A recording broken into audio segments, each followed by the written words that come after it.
Hello, everyone, and welcome to another edition of Singularity Podcast. Singularity Podcast is a feature of Singularity weblog where you can go and listen to it or download it in full. Today, my guest at the show is John Horgan. John Horgan is a science journalist and director of the Center for Science Writings at the Stevens Institute of Technology at Hoboken, New Jersey. A former senior writer at Scientific American, he has also written for the New York Times, Time, Newsweek, the Washington Post, the Los Angeles Times, and many other publications around the world. At present, John writes for the Crosscheck blog for Scientific American, does video chats for bloggingheads.tv, and writes a column for BBC Knowledge.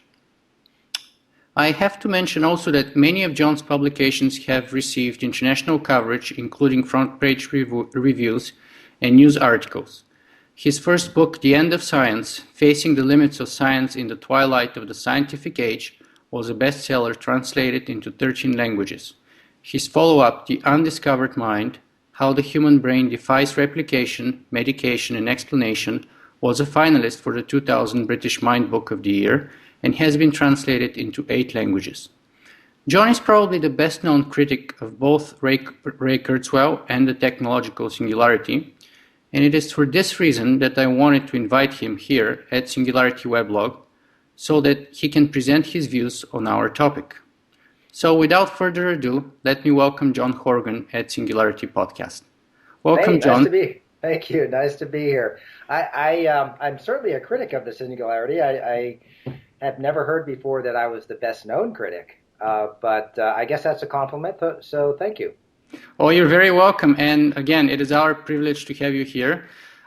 We would like to include the full spectrum of the debate. A healthy debate on the singularity, of course, includes both the optimists and the pessimists, and let our viewers make their own mind for themselves. So thank you for taking time to do this with us. My pleasure. Excellent. So let me start with the big picture and ask you to share a little bit about your background, maybe so that people familiarize themselves with you, and especially how you got interested in examining and analyzing the progress of science in general. Well, I'm an English major, for starters, but I've always been interested in science. When I was a kid, half the time I wanted to be a writer, half the time I wanted to be a scientist, and then I realized eventually I could be a science writer and satisfy both these interests. And actually, one of the reasons I wanted to become a science journalist was because of some of the singularity-like prophecies that were being made in the early 80s when I was at Columbia. I was an undergraduate at Columbia and then went to the School of Journalism there in the early 80s. I graduated in 1983. And just as an example, I took a course from a writer named Pamela McCordick, who wrote a very influential book called Machines Who Think. I think it came out in 82 or so. Mm-hmm. And the book was about how computers were going to take over the world. It was about some of the predictions coming out of Japan and the United States primarily about these tremendous advances in artificial intelligence. And McCordick had interviewed Marvin Minsky and John McCarthy and Hans Moravec and a lot of the leaders of artificial intelligence. And they're basically saying that computers are just about to race past us in intelligence, and there were going to be these amazing transformations of humanity, and possibly computers, robots, whatever, were going to leave us in their cognitive dust and create a whole new super intelligent species. I thought that was really far out. And that was one of the inspirations for me in becoming a science writer. That sounded so exciting that I wanted to cover it. So that's amazingly interesting. You started with a whole lot of enthusiasm and optimism about the singularity as a possibility, and then eventually, in time, you turned into a critic.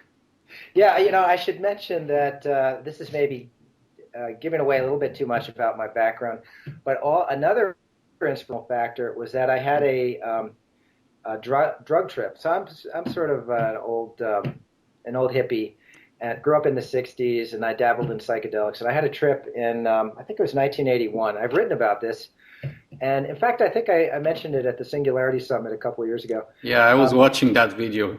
Okay. Yeah. Well, in the trip, I felt like I became this cosmic computer at the end of time, a computer that filled out the whole universe and could basically calculate or imagine any reality. And that, as well as what I was reading about artificial intelligence and hearing from my teacher, Pamela McCordick, also led me to have a real fascination with these sorts of possibilities.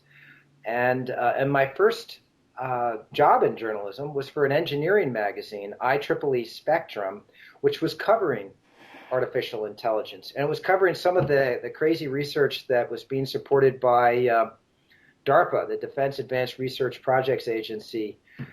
They were trying to create autonomous robots that could be soldiers and go out and shoot people, and so no real humans would get killed. Well, they would kill humans, but good guys could just stay at home in their offices.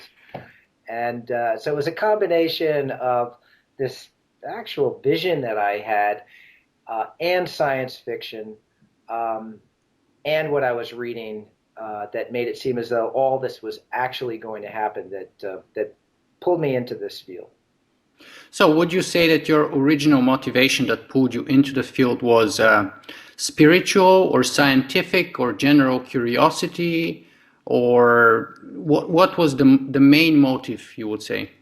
I'd say it was all of the above. I think people who are familiar with my writings, starting with my first book, The End of Science, can see that that my interest in science has a kind of, I guess, spiritual dimension to it. Mm-hmm. So I was a lapsed Catholic, and then became not quite an atheist, but an agnostic, and I saw science as possibly providing a kind of spiritual fulfillment that traditional religions couldn't. So that definitely was part of my interest in all these things too. But also there was this hardcore materialist in me, the journalist in me, that just thought these were some of the most exciting things happening on the planet. So it was all a mix of these different motivations. That's incredibly interesting, and I have so many questions I want to ask. How you started as a complete optimist and enthusiast and ended up writing a book such as The End of Science, for example. But before that, I just want to dig a little bit deeper into your fundamental or spiritual self. Now, you've already briefly touched that you started off as a Catholic. Can you tell us a little bit more about your religious affiliations, past or present, and where you're at in terms of religious terms at the moment, but how you started and where you are at right now? Well, I grew up in kind of a soft Catholic family. My dad would drag us to church now and then, but he didn't take it all that seriously. I guess I was a pretty good Catholic boy until I was maybe 12 or so, and then I started thinking about some of the things that we were learning in catechism, and they just seemed silly to me. And I was starting to read a lot. As I said, when I became a teenager, I kind of got involved in some of these alternative forms of spiritual seeking that emerged in the 60s. I got interested in Eastern mysticism. I got interested in psychedelic drugs. I was doing those sorts of things at the same time as I was reading a lot of Aldous Huxley, for example. He was a big influence on my thinking. And I guess the way this relates to science is I was really intrigued by the idea of there being out there somewhere a kind of revelation where you could really know what was going on in this world, a kind of enlightenment, a really higher consciousness. Nirvana that could be achieved by meditation or by psychedelic drugs, or maybe intellectually and empirically by science. So in the early 1980s, you probably remember also, Stephen Hawking and some other people were starting to talk about the possibility of a final theory of physics that would also represent the culmination of our quest to know what the hell is going on here, where did the universe come from, what's the purpose of existence, and all those sorts of things. A complete theory of everything. Yes.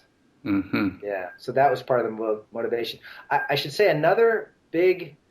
So what happened there? You started off as a soft Catholic, then you moved on to, like, as you mentioned, being a hippie, embracing the time of the 60s, etc., trying some psychedelic drugs.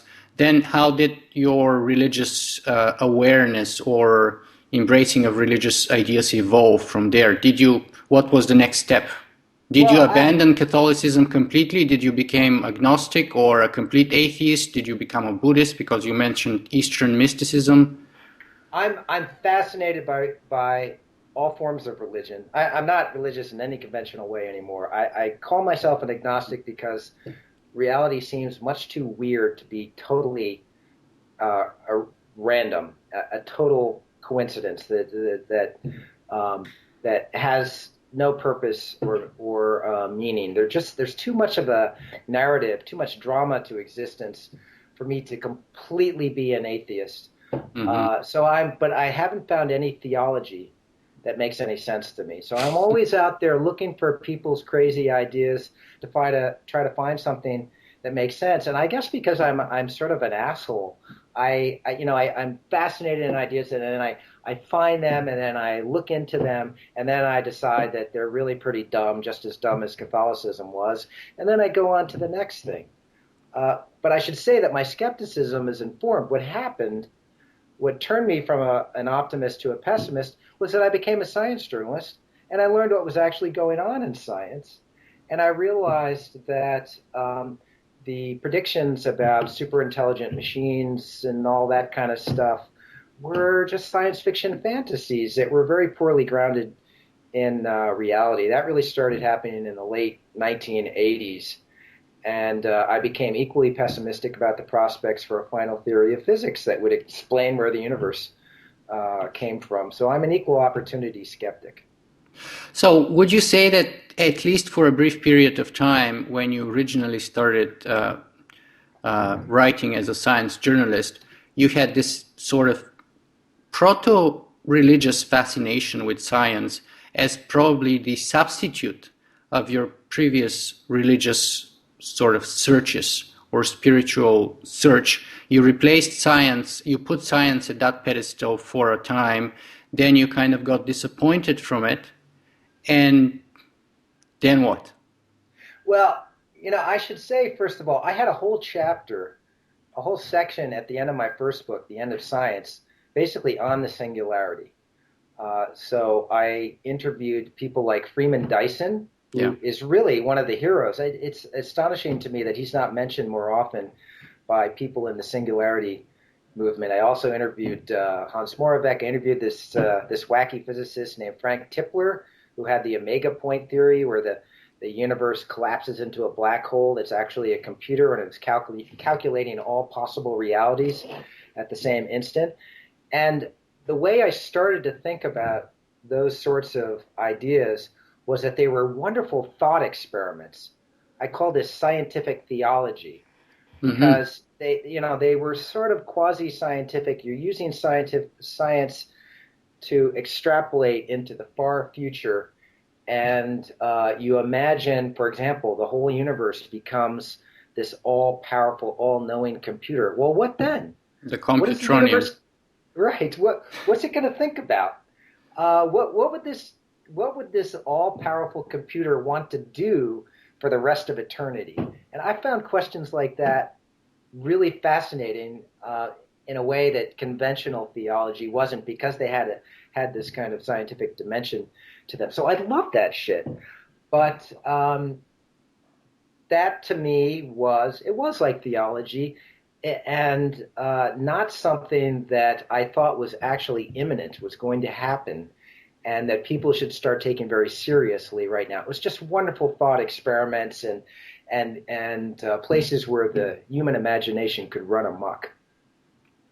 Well, so would you say that in that sense your criticism towards the singularity as a concept or as a possibility for our future is a spiritual one or a scientific one or a mixture of both? Because that's an important distinction I think we have to make. Because so far it seems that at least your original motivation to get involved in it was spiritual, Mm-hmm. and then scientific too, but Right. originally spiritual. Well, as far as people out there go, I've talked to a lot of people who are either soft or hardcore singularity believers, and they seem to have lots of different motivations. Hmm. And some of them, and as I've written a lot about Ray Kurzweil's particular version of the singularity, Yeah. but there are lots of other people who have their own versions, and I think people are looking for all sorts of different things. Some people see it as maybe artificial intelligence creating new business opportunities. They're kind of crass, money-oriented versions like that. But I think for others, clearly, when people are talking about immortality, when they're talking about transcending their flesh and blood bodies and living in cyberspace, that sounds to me like a technological version of heaven. I know that this isn't new to you, but I think it's just obvious that that's what it is. And I don't want to die either. I'm susceptible to those kinds of Intellectual yearnings. seductions. That's right. But I also like to think that I'm a pretty hard-headed guy who knows how to distinguish fantasy from reality. And as I said, to the extent that some people think this stuff is about to happen soon, and when Ray Kurzweil is talking about people who are alive today, including himself, who are going to live forever, I just feel it's my responsibility as a science journalist to point out how little grounding there is in those sorts of predictions. Okay, let's take it one by one. I really want to hear what you and it would be interesting to also put forward your input on a bunch of, say, traditional arguments in favor of the singularity. So, speaking of immortality, one of the most common one is the one about the doubling of life expectancy during the last 100 years and the quadrupling of life expectancy, say, for the last 2,000 years. I mean, the argument goes that, say, during the time of the pyramids, the average life expectancy in Egypt was about 22. In ancient Athens, during the times of Socrates and Plato and Aristotle, it was arguably around 28, right? So in Europe, 1400 AD Europe was about 38, etc. Then in 1800, I think it was 42. At the time when Social Security was introduced in the United States, I think it was about 47 or 48 years of age. Today, I was just reading an article, well, not just, but a few months ago, actually, an article on the BBC claiming that babies born today in the first world, such as Britain, for example, are likely to live well over 95 years of age. Mm-hmm. Right.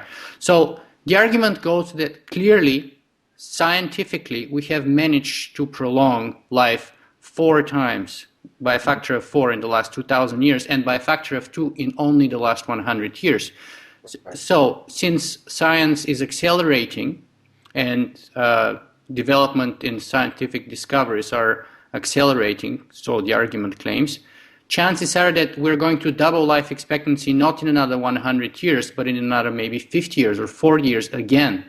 So if we went from 48 to 95 in 100 years, then in 50 years we may go from 95 to 160 or something, right? So what's the problem with that kind of thinking? Isn't there enough history to back that argument up? Let me just ask you, do you believe that yourself, Nick? Do you think you look at that trend in life expectancy over the last couple of millennia, and really almost all the progress has happened within the last 100, 200 years, because that's when public health measures started coming into effect, and sterilization of milk and things like that, and vaccines and so forth. Antibiotics. And so that's when you had the really tremendous increase in life expectancy, really just, since the end of the 19th century. And and the vast majority of that is really drastic reductions in child mortality and infant mortality. So if you got rid of child and infant mortality, even going back to the Neolithic period, then if people live to be 15 or 20, they could sometimes expect to live a reasonably healthy life.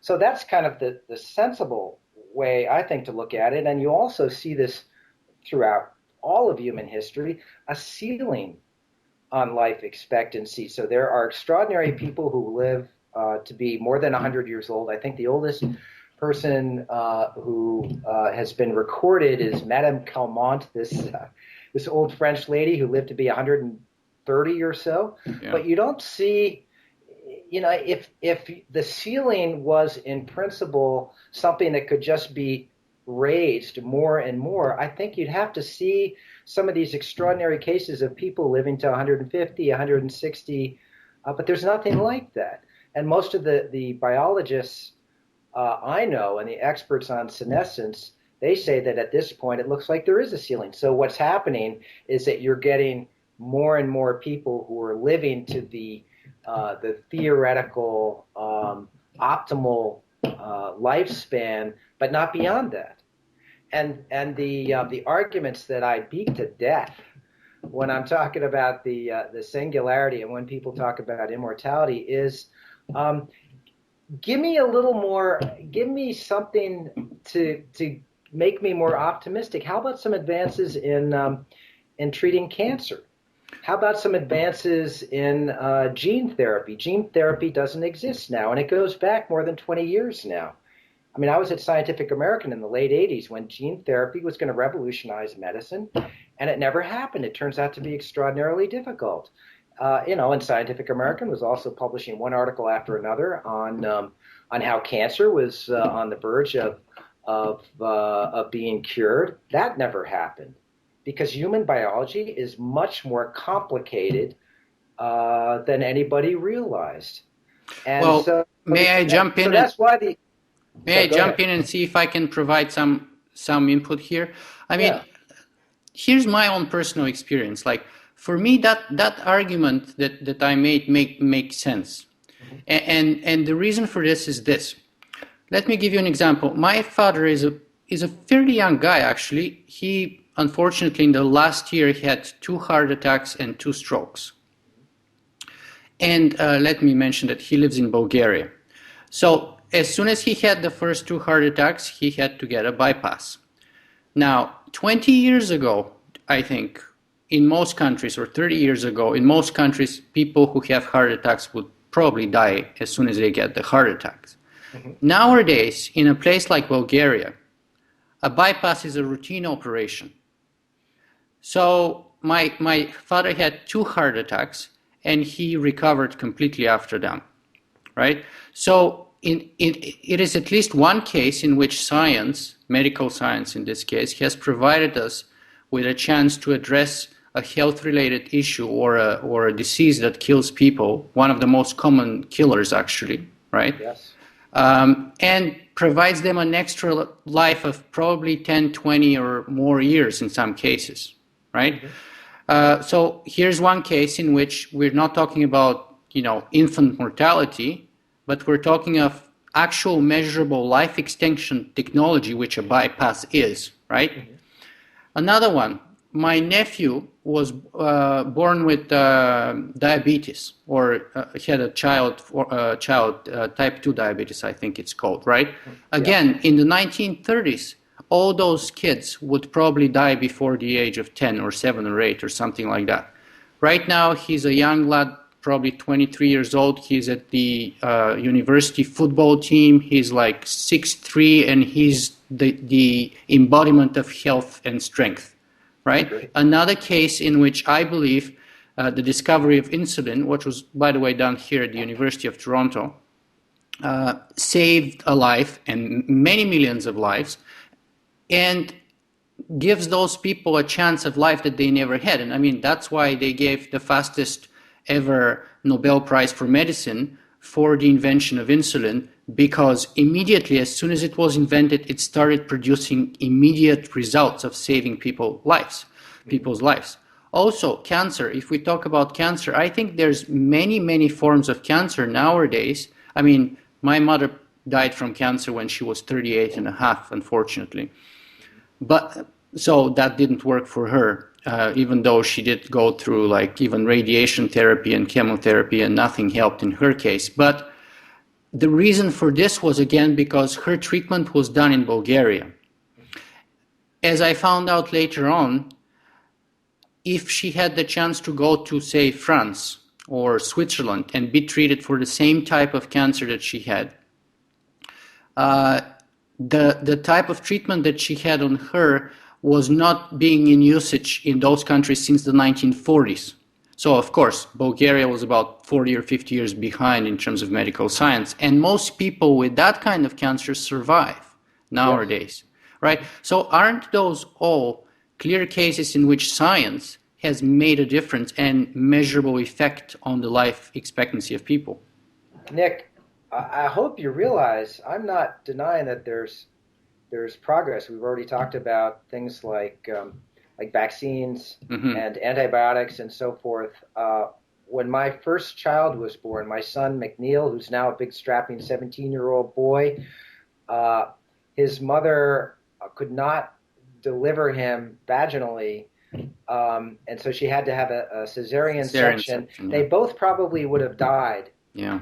150 years ago. Yeah. Or at least one of, my wife probably would have died. I mean, I've seen the impact of medicine. Medicine has made tremendous strides in many areas, obviously. I'm addressing this theoretical limit that we're talking about. Yeah, the ceiling. And it seems to me that's why it's important to bring up cancer and genetic therapy, because we're talking about senescence. We're talking about some of these diseases of aging that become almost universal when you reach a certain point and a certain age. And that's what I'm looking for. I'm looking for some really dramatic breakthrough there. I'm sorry. That's okay. That's my 17-year-old son. I've got to. Can I? Yeah. Can I actually? Yeah. Hold on a second. Hey, Mac. Yeah. Hey, listen. I'm on an internet interview. Okay. I was just talking about you, actually. But I have to get off. Okay. Pardon me? Yeah. You can take the car if you want for a little bit. Okay. All right. Bye. Okay. All right. Yeah, speak of the devil. He's got the car now, so Yeah, he's free to go. Right. Good. So, I think you see what I'm saying. I'm looking for, and the thing So the debate is for the ceiling. Is there a natural ceiling or not? I think it looks, at this point. You believe there is? I think it's obvious that there is, and I think the vast majority of real experts in senescence, not people like Aubrey de Grey, who's I think a computer scientist who suddenly became obsessed with his own mortality. I don't count him as a genuine expert. The genuine experts see this ceiling and they think it has to do with these genetic processes, some of which can be explained even by evolutionary theory. But natural selection just didn't design us to live that long beyond our reproductive years, and so our bodies start breaking down in all sorts of ways. Now, I don't think there's anything mystical about this. I don't rule out the possibility that there could be some kind of genetic intervention, maybe even a pharmaceutical intervention that has a dramatic impact on longevity and slows down senescence and those sorts of things. But I don't see anything happening right now that leads me to believe that it's going to happen anytime soon. Well, you said that you don't believe that Aubrey de Grey is the expert, but let me see what you think about his argument about replacing the parts, or his so-called old car argument or old plane argument. And the argument goes like this. You can have a car which was built to last 10 or 20 years, say a Ford Model T or something like that, right? And provided that you have good maintenance and you replace all the parts that break, you can drive that car forever. Because we now know how a car runs, we know all the parts, we know how to fix them, and we know how to replace them. So why would that not hold true for us as humans? I mean, just yesterday I was reading an argument about the first Italian boy, I think he was 15 years old, who has an artificial heart implant.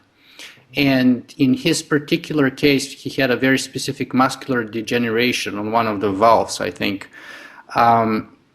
That's going to be a permanent implant. So it's not going to be taken out ever, right? Right. So if we're able to replace a kidney or a liver or, implant an artificial heart in somebody at the age of 15 when their heart is not working properly, why wouldn't be able to do so at 130 if, say, arguably 130 is the ceiling that you've mentioned? Why, and if, say, you have a 130-year-old woman in France whose heart goes out, why wouldn't be in theory able to provide her with an artificial heart and therefore resolve her heart issue and therefore provide her with extra 10 or 15 or 20 years of life? Well, listen, I love thought experiments, but they don't really, ultimately, they don't impress me as arguments that help us figure out what's going to happen in the near future. So when I hear this sort of thought experiment, my reaction would be, why aren't billionaires doing this right now? If you can really, if Aubrey de Grey's replacement theory of to forestall aging is correct, I would think, and maybe I bet there are billionaires already out there trying to do this sort of thing. That they're getting spare parts from people. They're buying organs. And they are. We do have medical tourists and stuff. People go to places like India and China even and so on to get organ replacements. Okay, now a couple of things. First of all, as far as I know, I haven't heard any stories about how that has lifted the medical ceiling. Maybe it's just too early yet. But then there's also the obvious problem of brain transplants. Yeah. I don't think that's in the cards yet. And by the time you're 100, even the old Madame Calment, apparently she was a pretty lively old lady. Most people, by the time they get to 100 years old, their brains aren't working that well. A lot of them have Parkinson's disease or Alzheimer's, which are also diseases of aging. So, my attitude is I don't rule it out, but show me. Do it. Instead of just creating these sort of, well, imagine if this happens and that happens. That doesn't really ultimately impress me that much. I want to see signs that it's happening right now or that the first steps are being taken, and I really don't see that happening. Conventional heart and liver transplants and those sorts of things, I don't see any signs that those are lifting the ceiling. But aren't those things conventional today by our modern day contemporary measure? I mean, by 20 years or 30 years ago, they were not contemporary. They were not conventional at all. And so in another 30 years, what is not conventional now would be conventional in 3 decades from now. Well, isn't that the whole point of progress of science, or do you not accept that? I mean, and also with the vision point, like I have a very healthy skepticism, scientific skepticism in me, I believe. And actually, we recently argued with a friend of mine about the difference between religion and science. And my argument was that in religion, it all starts with faith. In science, it starts with doubt, I think, or with a healthy skepticism. But you also need to have the vision. I mean, if you were in the 1950s and you tell somebody, show me how we get to the moon, or if you were in 1900 and you tell the Wright brothers, show me how you fly, well, 2 years down the road, they would have shown you, but not at 1900, So where's my vision? Okay, I'll tell you what my vision is now. I've gone from being a psychedelic singularity believer to being a pacifist who actually thinks that it's possible that war and militarism around the world will end. So that's something I've been writing a lot about lately. I think that makes me as optimistic as anybody, more optimistic than most people, because I've actually been surveying people for a few years now, and the vast majority of people I survey, about 90%, say that war is a permanent part of the human condition. Mm-hmm. That it's naive, sentimental, romantic to talk about a world without war. At peace. But that's something that I fervently believe in, and part of and So what do you say when somebody tells you the same as you say? Show me the peace. I mean, any point in the world. I mean, interestingly enough, before I got into the Singularity, my area was armed conflict. That's what I did my MA on, and that's how I got into the Singularity, right? So my whole undergrad and graduate degree was in armed conflict and war theory, ethics in war, just war theory, etc. And actually, the way I got involved in the Singularity was by writing a research paper on artificial intelligence at the time of war, which I ended up calling Hacking Destiny, Critical Security at the Intersection of Machine and Human Intelligence. And I was looking at the conflicts of Iraq and Afghanistan in the context of the first time when increasingly automated machines start taking increasingly automated decisions about whether humans would live or die. Right. Well, in the early 80s, one of my beats was arms control and military technologies, electronic intelligence, and all that kind of stuff. So I love that stuff. Just to give you a very quick version of my argument for optimism about war, first of all, one of the things I have to do is disabuse people of the notion that war is something that goes back millions of years in human prehistory to the common ancestor we have with chimpanzees. A lot of people have read about that. It comes from people like the Harvard anthropologist Richard Wrangham. It's just false. And I've written about that at Scientific American, and I hope people will check out things I've written in where I try to dismantle the arguments for primordial warfare. War really only emerged about 10 or 12,000 years ago in human prehistory. Then, of course, it became all too widespread. I see war as a cultural innovation, as a meme that happens to be extremely infectious and mutates very rapidly and can adapt itself to almost any culture. But one thing that makes me optimistic right now is that we happen to be in a period when war is in a lull. So the world, believe it or not, right now is relatively nonviolent, unwarlike compared certainly to any time in the 20th century. So actual combat casualties have fallen below 50,000 a year on average over the last 10 years. There are other people who die refugees die of famine and disease that is caused by war, but actual shootings, it's a very small number, especially compared to homicides, which are well over 1 million globally. I think that people are just getting sick of war.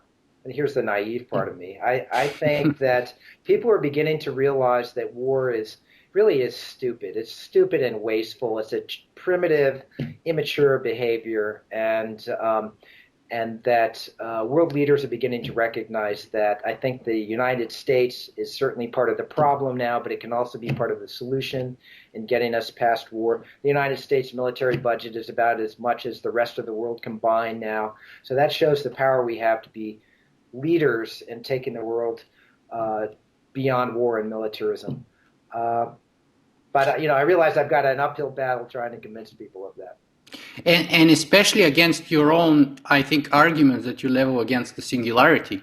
I mean, arguments like show me, because you can say at any point in time, anywhere in the world, even as we speak right now, there are crimes against humanity and war crimes being committed. There's people being killed in armed conflict as we speak all over the place. And chances are next year and the following year, they probably would still be. But there are fewer. There are fewer. If there was the same kind of dramatic progress in treating cancer that there has been in terms of war casualties dropping over the last half century, particularly since the end of World War II, I would be a lot more agreeable to the idea of immortality than I am right now. I mean, this is an empirical trend. The decrease Well, there in are some mortality. anomalies in that empirical trend. I think the conflict in Congo was often referred to as the African Great War, and supposedly numbers are very hard to be accurate in Africa, but I've heard estimates from 2 to 7 million people killed or dead. Now, it's very hard again to differentiate what percentage were actually killed and what percentage died from like famine and all kinds of other accompanying effects of war. But I mean, we're talking still in the millions of people. And that's only in the last 10 years or so, I think. I think what we're seeing now is there's a political scientist at Ohio State named John Mueller who's been writing about the possible about the decline of war and the possible end of war for more than 20 years now.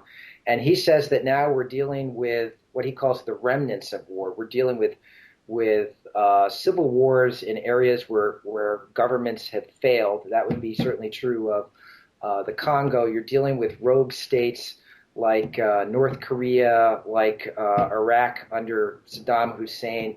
You're dealing with civil wars like the one in Sri Lanka, which recently ended. But I see it as progress that we're dealing with those sorts of conflicts, which are still terrible, as opposed, but they don't compare to World War II or World War I, or even with the potential for destruction that you could have had if there was a war between the U.S. and the Soviet Union. Another reason I'm optimistic is because the Cold War ended. I mean, who would have thought in 1985? How old are you? I'm 34. You're 34, And I grew up in Eastern Europe in Bulgaria, so I know a lot about the Cold War. Yeah, so, I mean, here you are. You're in the United States.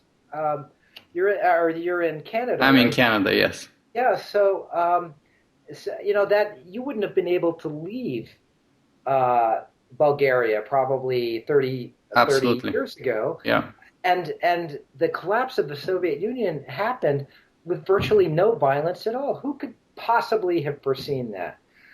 So those sorts of things, the end of apartheid in South Africa also happened relatively nonviolently. So I'm grasping at straws wherever I can and trying to point those out to people to show that that there is reason to hope and that we can have faith in human intelligence and decency.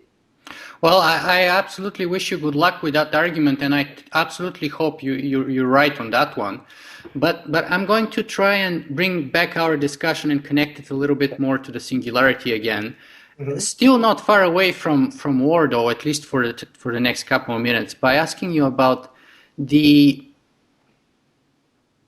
participation of artificial intelligence or armed machines in war nowadays. I mean, you said that, in the 80s, DARPA, etc., was trying to develop those machines. Well, today they actually have them deployed into the thousands in every kind of battlefield, and the progress and the production and the scaling of those is ramping up all the time, right? And there's even certain kind of policy papers by Congress with certain kind of targets of, automating, say, 50% of such and such forces by such and such date, etc., etc. And there are people being killed today by Reapers and by Raptors and by the Mars and Swords robots and all kinds of other robots. So is that a worrying concern for you that artificial intelligence, however narrow it may be in this point, and stupid artificial intelligence it may be at this point, has the ability to kill people? Yes, it worries me a lot. I bring lecturers to my school several times a semester, and about a year ago, I brought Peter Singer to Stevens. So Peter Singer is a security analyst who wrote a book called Wired for War, I think is the name. And it's basically just what you're talking about. It's the increasing use of robots and artificial intelligence in warfare, and it's extremely worrisome. And it's created the impression among some people in the Pentagon and elsewhere that we can fight wars without having any casualties on our side. And you go back through the history of military technologies, and of course, there's always this effort to find the super weapon that will completely defeat the other side and give you overwhelming superiority. Obviously, we're not winning the war in Afghanistan, even though we have these super machines. Just like we had relative super machines in Vietnam. Exactly. And it didn't have, and supercomputer power and all that. It's very worrisome to me. And what's scary also, just as a matter of historical fact, the inventor of the Gatling gun, Gatling, thought that machine guns were so devastating that it would bring an end to war. And then it just meant that the carnage was even greater in World War I. The people who created more and more nuclear weapons thought that that would bring an end to war. It's just, I feel that we're very fortunate that we haven't had a nuclear war so far. So I certainly don't think that technology is a wild card, I got to admit, when it comes to thinking about the end of war. And it provides this terrible temptation, especially for an industrialized nation like the United States, that it can finally vanquish its enemies just through machines. But I hope we're mature enough to realize, and the evidence is already there, that that's not going to work. It's not going to work in the sense of winning the war for our purposes, but it may work in the sense of providing the funding and the research and the testing ground for developing smarter and smarter and smarter machines that have the capability and the sort of design to kill people.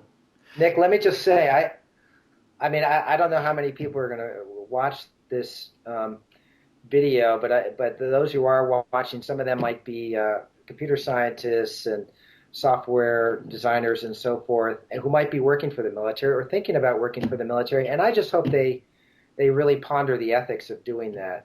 Some of them are, and they are pondering the ethics. I actually talked to a person like that a couple of days ago. Well, they should be, and ask themselves whether they are really making the world safer, or even the United States safer, by working on those sorts of devices, because I don't think they are. Well, I'm not sure they are in so many levels too, but one of the arguments, which is a strong argument in my mind, is the argument that, look, robots have the potential to be more ethical soldiers than humans. I mean, imagine an 18-year-old kid coming right out of high school and being shipped over to, whether it's Vietnam, Iraq, or Afghanistan, it doesn't matter, right? And no matter what kind of equipment you provide to that kid, I mean, I was 18 when I was conscripted in Bulgarian army, so I know how those that's why I say kid, because I was a kid at 18, yes. I think. And no matter what kind of material support you provide, they're still going to get tired, thirsty, stressed out, homesick, etc. And angry, upset. Yeah, they're going to get post-traumatic stress disorder when you see your friend being killed next to you, etc. So the argument goes that a robot never gets sick, never gets tired, never gets vengeful, can always act under just law rules, and can always discriminate between legitimate and illegitimate targets, such as women and children, for example, etc., etc. So the argument goes that if we get it right, those machines would actually be better, more reliable, and cheaper, both in terms of blood and money, soldiers, than what we have right now. Right. And easier to replace.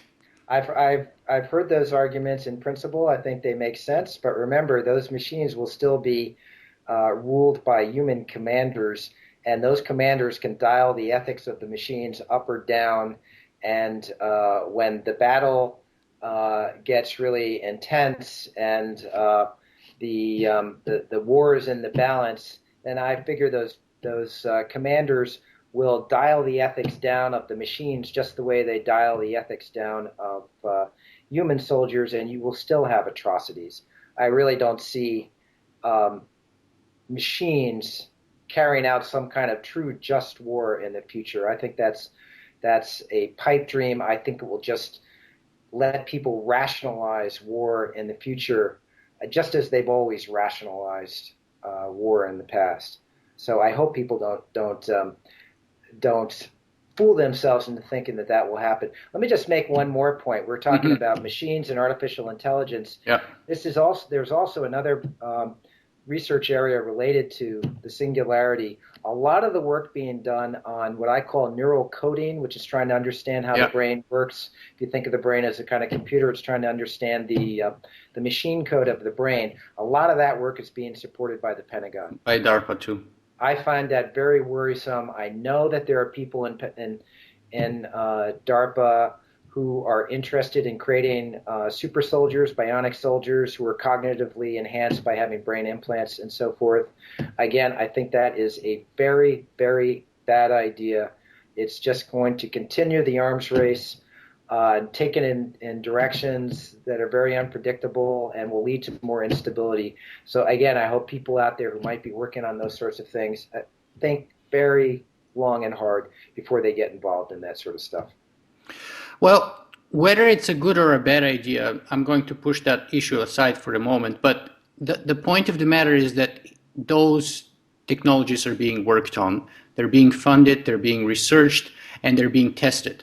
So if I'm to take a variant of Nick Bostrom's argument, the research in the field of artificial intelligence, for good or for bad, whether for military purposes or for civilian purposes, is unlikely to be halted.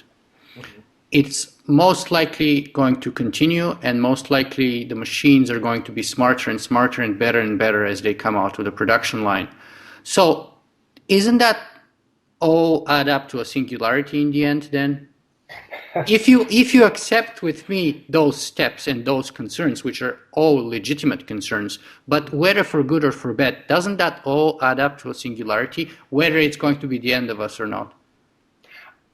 Again, it depends what you mean by the singularity. I think crazy shit's going to happen in the future.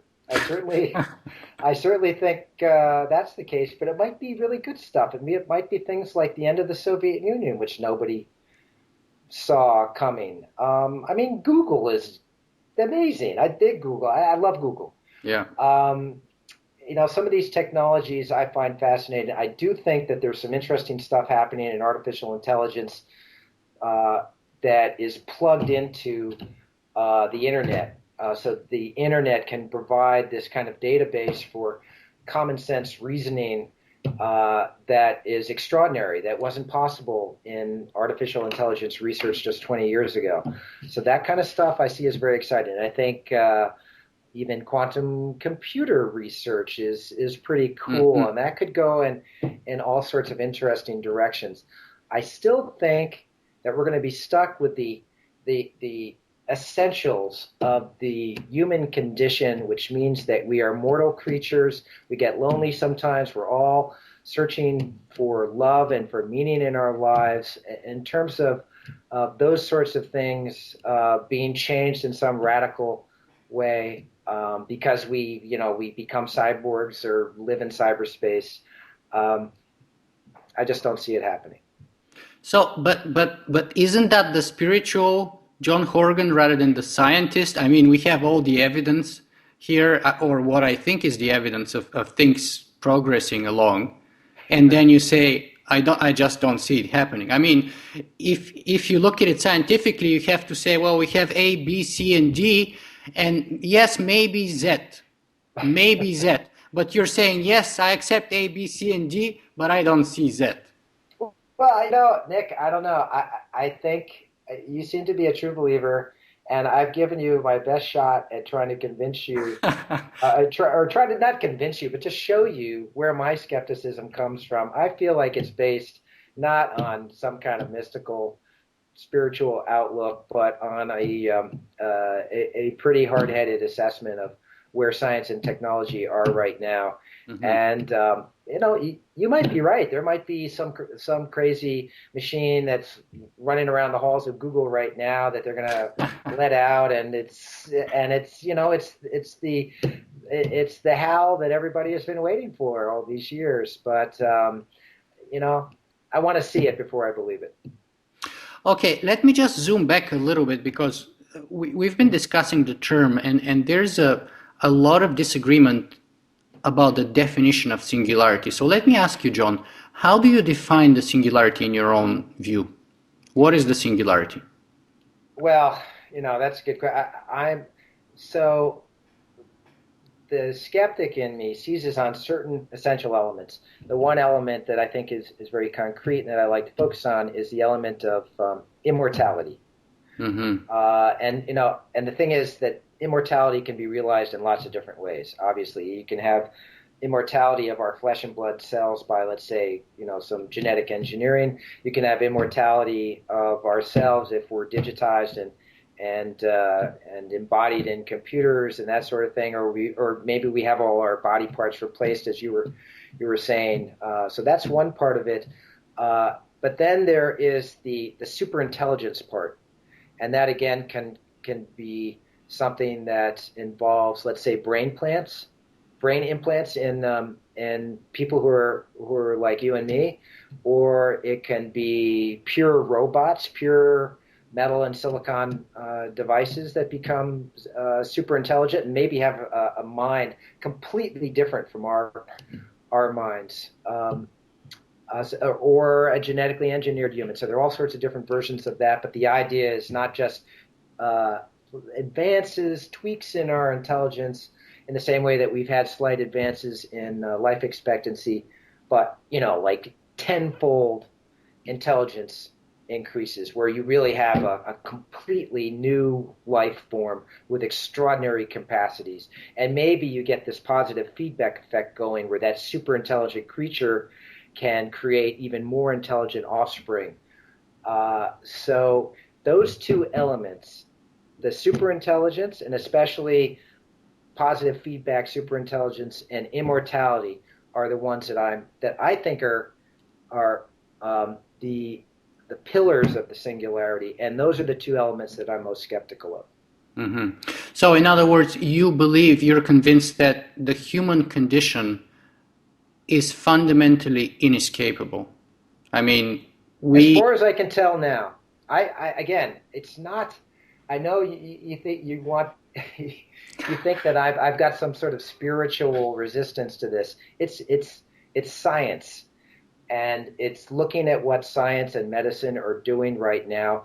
If it is really possible for me to live to be 500 years old, I will be all over that. I'll be first to sign up. I'm not going to be denouncing it as a horrible thing. There are people who have ethical objections to the singularity.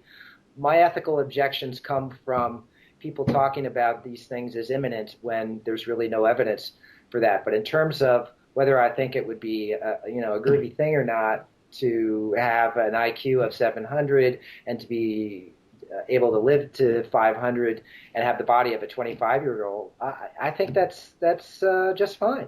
And if it can happen, I think it will happen. There's no stopping it because people with money will pay for it. But it's not going to happen. Not in this century. Very well, John. Let me ask you my last two questions. The first one would be, if there's one message that you would like to get across to our viewers and listeners today at Singularity Weblog, what would you like it to be?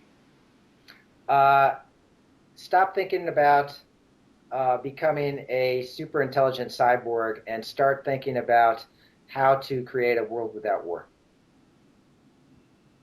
Very nice. Fantastic. I can't do better than that. That's pretty good, I think. Okay. I like it. And for those of us who are interested to find out more about you, to follow your writings, etc., where could they go and get some more information on you? Sure. I have a personal website. It's just johnhorgan.org. Mm-hmm. And you can also go to the Scientific American website, which is just siam.com, and I have a blog there called Crosscheck, where I say mean things about lots of other people besides believers in the singularity. Well, on this note, John, I have to say it's been a pleasure talking to you today.